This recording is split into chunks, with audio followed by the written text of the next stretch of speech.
what happened to Angelita, because I think a lot of you don't know what happened to her. So she was not feeling very well that day, on Monday, but she went to the airport to meet with her brother-in-law who was on transit, to pass to the brother-in-law a new handphone that she bought as a present for her sister, Andrea, the third sister. And it seems that when she was there, she felt drowsy and was going to faint. And then she fainted. Then her brother-in-law was still there, and the brother-in-law took her to the clinic there, the Raffles Medical Group clinic.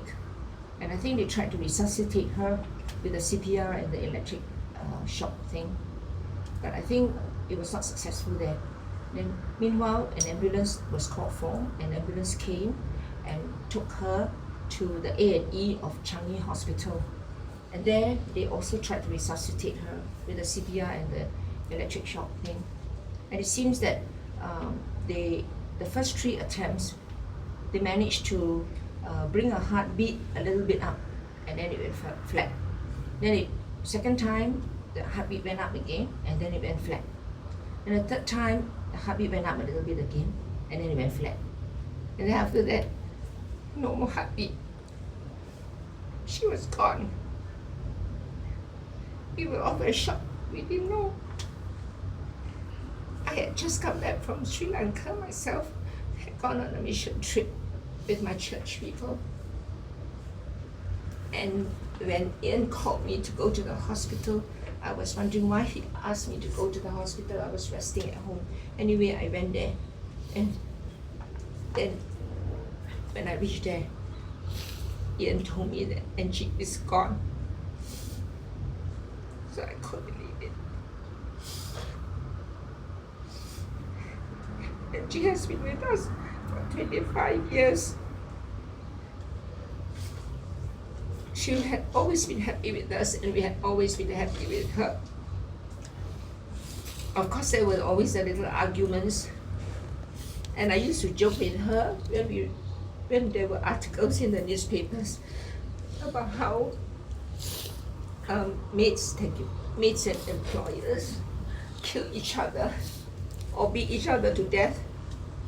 And I always joke about it with her, and I said, Angie, anytime you're not happy, no need to fight, no need to quarrel, no need to kill each other, okay? You can always go home. And she always laugh about it also. We always had a very good relationship. My family was very small. There was just my husband, Ian, myself, and my daughter, Adora. And she was Yaya to Adora because Adora was about 5 years old when she first came. So she has seen Adora grow up. But she had always been very good. She was a good cook. When she first came, she didn't know very much about cooking. That time, we were living in the same house in the bungalow in Bukit Timah with my father. My father also enjoys cooking because my mom was a Peranakan and she was a very good cook. But my mom passed away at a very early stage. So my dad used to teach her, and when she first came, when her cooking was not very good, I would say never mind. I would set down the menu for 7 days, and then I would ask her to repeat the cycle until she was familiar with it. And my dad, who was fully retired, had the time to type out for each of the dishes how to do and all that, and we stuck it on the fridge so that she can remember. And I think that was the training that we taught her. So as time went by, she became a very good cook. In fact, when it came to Chinese New Year, came to a time we don't even have to tell her what to cook. And we practiced the Cantonese way, which is on the second day of New Year, we would open the New Year with a grand lunch, inviting all the friends, open house, and we would have the lo hei. So came to a point she also knew how to prepare the lo hei. And so we had good meals from her. But she was always very conscious of her figure. never wanted to get fat. So she was always eating very little, but fattening us at the same time. So whenever I told her, Angie, we must exchange our bowls. You take ours and we take yours. Then she always say, Mom, I'm so fat, I'm so fat. I say, no, you're not fat, you must eat. Otherwise you don't have enough energy also.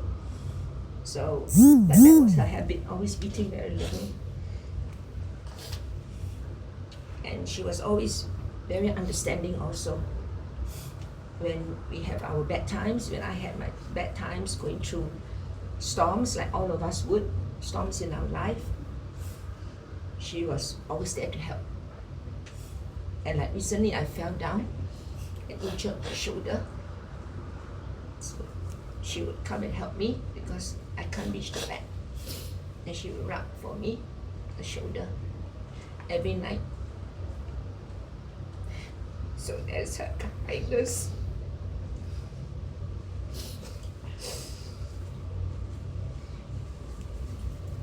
We will miss her a lot.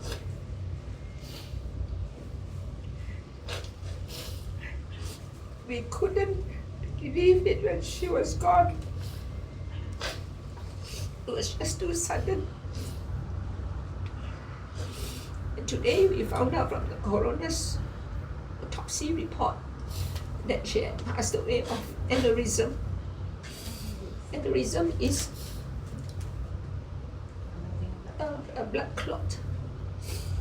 It seems started from her calf, and the blood clot traveled in the blood system, and then it reached the entrance of her lungs, and it got stuck there.